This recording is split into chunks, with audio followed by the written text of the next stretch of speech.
শুভ সকাল। আজকে আমরা মেঘলিমুড়ার ৮ নম্বর ওয়ার্ডের ৫২ নম্বর বুথে আমরা সবাই মিলে উপস্থিত আছি। আমার পাশে আছেন এখানের কর্পোরেটর, ভারতীয় জনতা পার্টির কর্পোরেটর শম্পা সেন সরকার মহোদয়া উপস্থিত আছেন। আমার মধ্যে আরও অন্যান্য নেতৃবৃন্দ এবং বুথের সমস্ত কার্যকর্তারা, মণ্ডলের কার্যকর্তারা।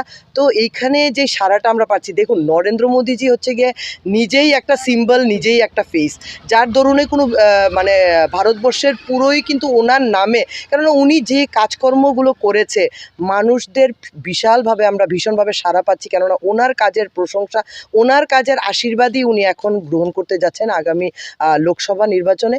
তো আমরা খুব আশাবাদী নয়, মানে আমি স্পষ্ট ভাষায় বলতে চাই যে ত্রিপুরা রাজ্যের দুটি সিট, মানে আমাদের পশ্চিম আসনের যিনি প্রার্থী, আমাদের প্রাক্তন মুখ্যমন্ত্রী বিপ্লব কুমার দেব মহোদয়, এবং আমাদের পূর্ব আসনের যিনি প্রার্থী মহারানী কীর্তি সিং দেববর্মা, বিপুল ভোটে ওরা জয়যুত হবে এবং আমরা মোদিজির হাতকে শক্ত করব এবং মোদিজিকে সেই পদ্মফুলটি দিতে চাইব। এবং সেই জায়গাতে মহিলাদের কিন্তু একটা বিশাল ভূমিকা থাকবে। মহিলাদের ভোটদান বা ভোট প্রয়োগ, যেটা আমরা 23-এর নির্বাচনও ত্রিপুরা রাজ্যে দেখে এসেছি, 3% যেটা হাইক ছিল, আরও অনেকটা বেশি 10% হাইকের মতো হয়ে কিন্তু সেই জায়গাতে আমরা মাননীয় প্রধানমন্ত্রীকে হাত শক্ত করব।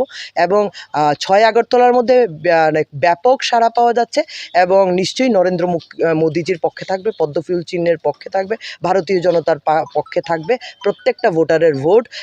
এবং আমার আপনাদের চ্যানেলের মাধ্যমে সবার কাছে একটাই করো আবেদন থাকবে যে মতবিরোধ, অনেকের মত বা অনেকের কথাবার্তা বা অনেকের অনেক জিনিস আমাদের হয়তো পছন্দ হয় না, কিন্তু নরেন্দ্র মোদিজি মানে ভারতবর্ষকে যেভাবে এগিয়ে নিয়ে যাচ্ছে, প্রত্যেকটি অন্তোদয় ব্যক্তি পর্যন্ত যে সুযোগ সুবিধাগুলো উনি পৌঁছে দিচ্ছে, সে দরুনেই কিন্তু আমরা মানুষের কাছে, প্রত্যেকটি জনসাধারণের কাছে প্রার্থনা করছি যে ওনার কাজকর্ম যেন আরও আগামী দিনে মানুষের স্বার্থে যেন হতে পারে, সেই জায়গাতেই ওদের যেন ভোটদানটা থাকে। তো নমস্কার জানিয়ে এখানে আমি